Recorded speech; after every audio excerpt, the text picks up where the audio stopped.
Foresight GC3 is one of the most sought after launch monitors on the market, and here's 5 reasons why. So first of all, Alex, there's no subscriptions with the GC3. Yeah, I mean, the GC3 is obviously a premium unit. It comes with quite a price tag. It comes in about £7,788. Quite a nice one to remember, £77.88. But with that, you get your unit, which is a top-of-the-range unit. You know, you've sort of held it, felt it. It's a proper premium piece of kit. But you also get a lifetime license to all of their software. So with that, you get FSX Pro, which is their iPad app. So if you were taking an iPad out to the course or something, you can still get your data and see the tracer of the shot and all that. That's very useful for club fitters as well and pros who are going out on course lessons. Yeah. You get FSX 2020, which is the original computer software. So that is the one you would have seen, you know, folks like Peter Finch, others doing the FSX Skills Challenge, that kind of stuff. And then you've got what's going on behind us, which is FSX Play. Now, FSX Play is their brand new software. They are still in the process of rolling it out. There's still lots of updates being done. It is the step from FSX 2020 into modern graphics and modern look. So it will rival most other launch monitors. It looks fantastic, as you can see behind us. You get courses, you get practice ranges, you get skills challenges, the whole lot. You even get there's now a gambling version on there called Pin Seeker, where you can play against your mates for like £1 a hole. Not really my thing, but quite cool, fun if you're into that kind of thing. Let's try it out. Yeah, I mean, you even they've upped what they give you as well. So when they reduced the price, most people would go, okay, we're going to take away some of the stuff. They actually went from 10 free courses to 25. So you get more golf courses. You can add those in as well, but those are then, if you want to go more courses, you don't have to purchase those afterwards. But you don't ever have a subscription fee with Foresight. Now, I've played FSX Play, and it is quality. But considering there's no subscriptions to Foresight once you've bought this unit, there are subscriptions if you want to play third-party software. For example, GS Pro. Yeah. And that leads us nicely into number 4. You can now integrate the GC3 with the amazing GS Pro, can't you? Yeah, so they've actually brought out an official integration. So that means basically there's a launcher for it. You know, there's thousands of courses to choose from, 4K graphics. You're a big fan of GS Pro, I know. We've had a fair few, let's not call them arguments, let's call them spirited discussions over a coffee, over which one of the course simulator softwares is best. Mitch is definitely on Team GS Pro. And to be honest, I've been playing it a bit more recently and I'm starting to be converted. It is pretty incredible. Look, the GS Pro, like Alex has just said, is my preferred software of choice. And the fact that you can play FSX Play and GS Pro now with GC3 is just an unbelievable option for anybody looking to buy a launch monitor and play simulator golf, because you got the best of both worlds there. You do, yeah. Right, the next reason to buy the Foresight GC3 is an updated feature, which I don't know anything about. Yeah, so we're going to do a little demo of it as well. We're going to show you integration with cameras.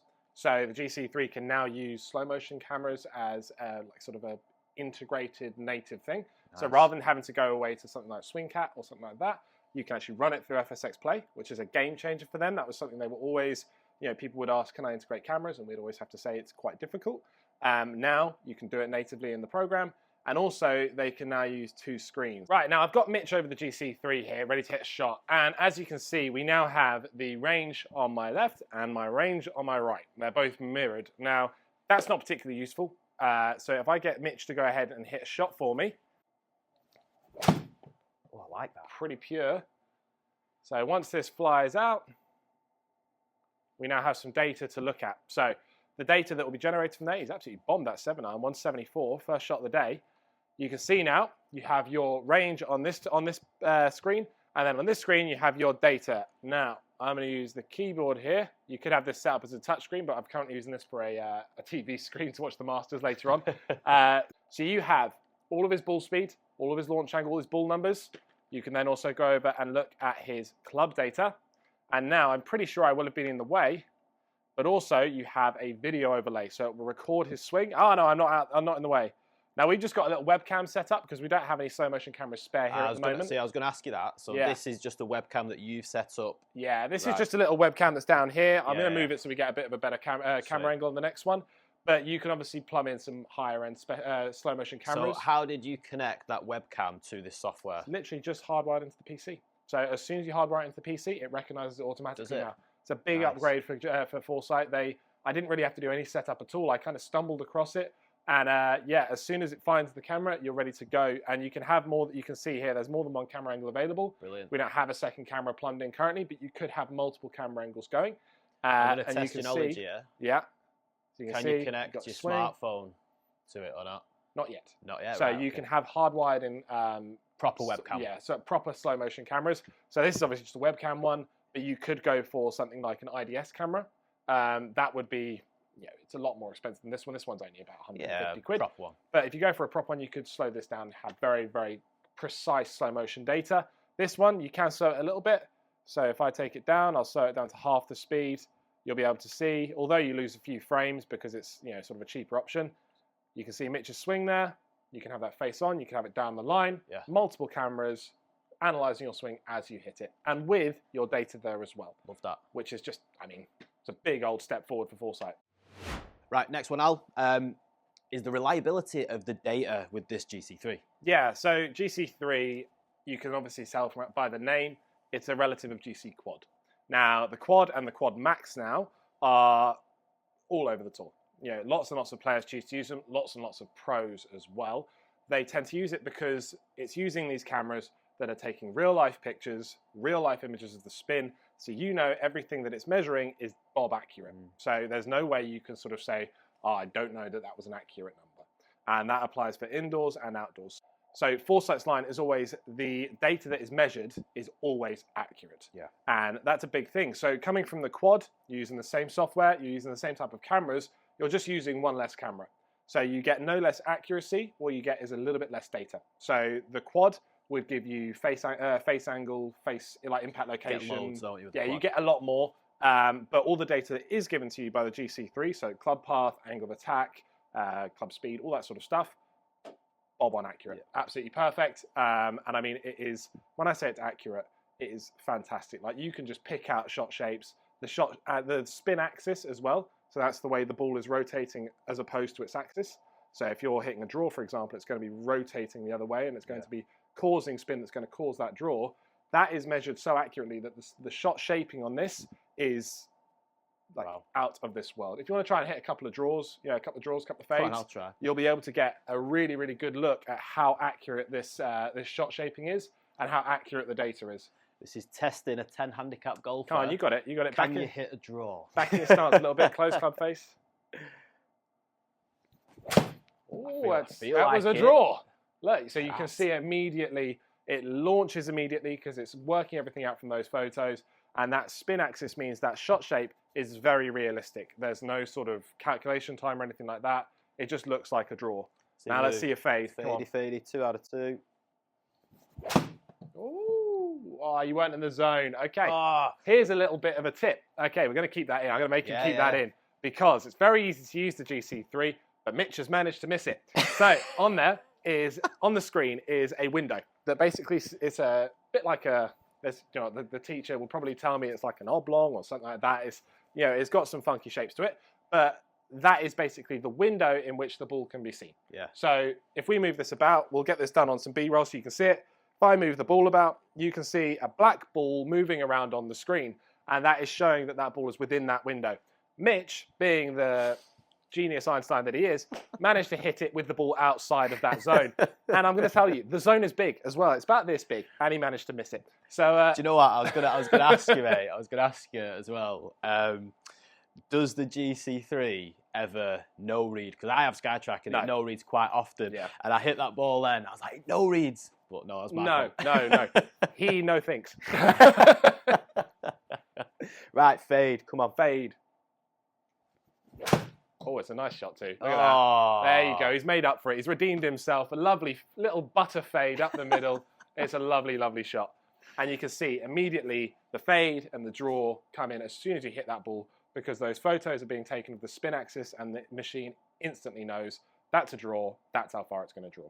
So what I would expect as a weekend golfer is if I'm going to spend this much money on a unit like this from Foresight, the makers of the GC Quad, I want to know that my data is going to be reliable, and it is. You can just pretty much guarantee it's good. Whatever numbers you get out of this unit, you can trust it. Nothing's really being guessed. Everything's being measured. Amazing little gadget. Right, Alex, the best reason why you should buy a Foresight GC3 is what? in my opinion, it's the portability. So with a lot of upper-end launch monitors, you know, the IO, the Falcon from Foresight, the Unicore, all these kind of things, a lot of them nowadays are ceiling-based, strictly indoors, and very difficult to move around. Now, there are other launch monitors like the GC3, the GC Quad, Trackman 4, that you can pick up, take out, fold out, and put it wherever you're going to play. But the GC3 takes this to a new level, like it's ridiculous. So what I'm going to do, just to demonstrate this, is I'm going to get Mitch to just hit a shot in our other bay. He's going to take the GC3, just take it with you. Go on, pick it up. Get out of my bay. Go on, out of here. Take your ball with you. Go on, take the ball. I'm going to kick the ball across to him. So he's going to take a golf ball, and he's going to take the GC3. I've hit the tripod with the ball. He's got a ball over there. There you go. So he's got a ball over there. He's in our second bay. You can see him on our other camera. Give away to the other camera, Mitch. And he's going to hit a shot, and you'll see his shot behind us. So I'm not going to look at his shot. I'm going to have a look at the screen and check that he hits a good shot for me. Go on. So he's hit his shot, and immediately it's appeared. So this is a completely portable unit. You can take it with you. You don't even have to have it on one of the apps. You could use this in a field, take it with you completely offline, no iPad, no phone, and use just the screen. If you give me the unit there, I can show them the screen. So there is a screen on top here that shows all of your data, and you can use that and just pop it down wherever you are, at the driving range, on a course, in a field, in your living room, wherever you want to be. You're going to get all of your data on the screen. You don't need an app. And to say it's portable, I'm going to give a little example.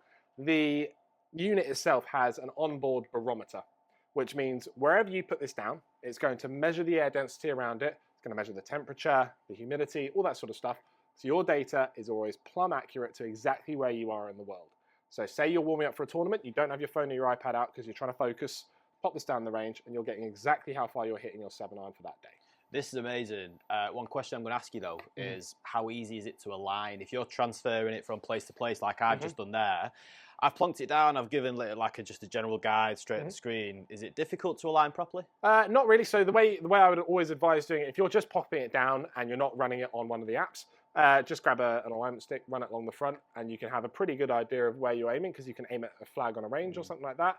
If you're aligning it in the app, so you want to actually align it to hit accurate shots in the simulator, they provide a reflective alignment stick, basically. Yeah, you pop down, go into the room configuration, and you can align everything perfectly accurately to the center of your screen. It takes a couple of minutes, no more than that. But yeah, if you're using it outdoors, generally speaking, just pop an alignment stick down, except that you might be 0.5% off if you're aiming at a flag on the range.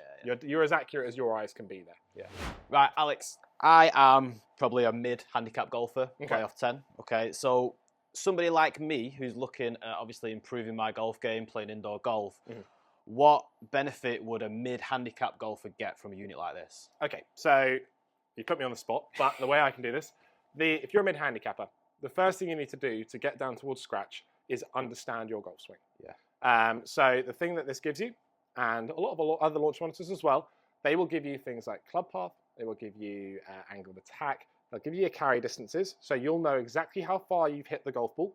You'll know what you've done to it to affect that, so you'll know your club path. Say you're hitting a fade and you don't know why. You'll understand, okay, I've come over the top, or I've left the face open, or whatever it could be.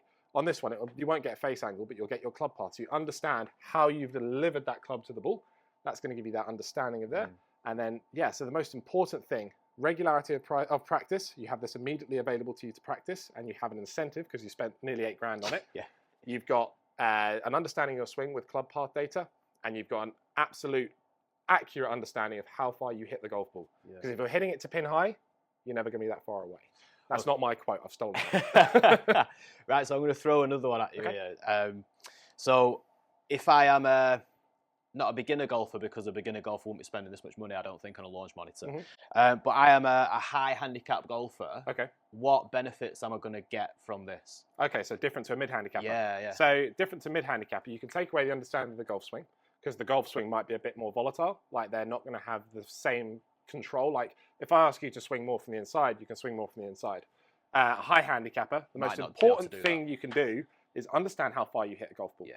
Now, this is, again, you have that reason to practice because you've bought a launch monitor, but you have absolutely accurate idea of how far you hit your 7-iron, your 8-iron, your driver, whatever you want. So say you've got a green that is 145 yards away. A high handicapper who practices at the range may well hit a 7-iron, to a sign that says 150 yards. But they might be landing that at 142, which is just splashing in that water. Understanding that you can carry a number, so you can carry to the other side of that water, is the easiest way to drop points with your handicap. If you're off 28 and you know exactly how far you hit every single one of your clubs, I can pretty much guarantee you're going to be dropping handicap points immediately. Right, finally, Alex is scratch golfer, yeah? What benefit are you, as a very low handicap or scratch golfer, going to get out of this GC3? So I will admit a slight wrongdoing on my part. I nick this on an alarming regularity. So whenever I'm playing tournaments, what I do is I nab this, I take it down to the range with me on the day, put it down, and I get my numbers for the day. So you can see the way we've gone. So high handicapper, understanding how far they're hitting the ball. Mid handicapper, understanding how far they hit the ball and how they've hit the ball. And scratch handicapper, understanding how far they're hitting the ball on that specific day. So I've had it as far difference as 15 yards between 2 days. Really? So I've had one of these in Spain before. One day it was lovely and warm, low humidity, hitting the ball about 180 yards with a 7-iron. It's much further than I normally hit it. The next day, slashing it down with rain, very, very humid, very heavy air, always going about 160. And I guess this is where that onboard barometer comes into play, I guess, On the spot data that you know is completely accurate. And also, again, still, that regularity of practice. You know, it doesn't matter if you're a scratch handicapper or a 28 handicapper, 8 grand's a lot of money. So if you're spending that kind of money, you're going to practice more. And it's one of the things I've noticed since working for this company, because I have the availability to practice with a launch monitor, I'm always going to get proper practice in. My handicap has tumbled because I'm able to practice. I'm hitting 100 shots a day minimum, realistically, and it brings it down. You start to really understand your game. So that was 5 reasons why you should buy the Foresight GC3, but to have a little bit more of an in-depth look at this amazing launch monitor, then check out the video that is on the screen right now. Done. Fantastic.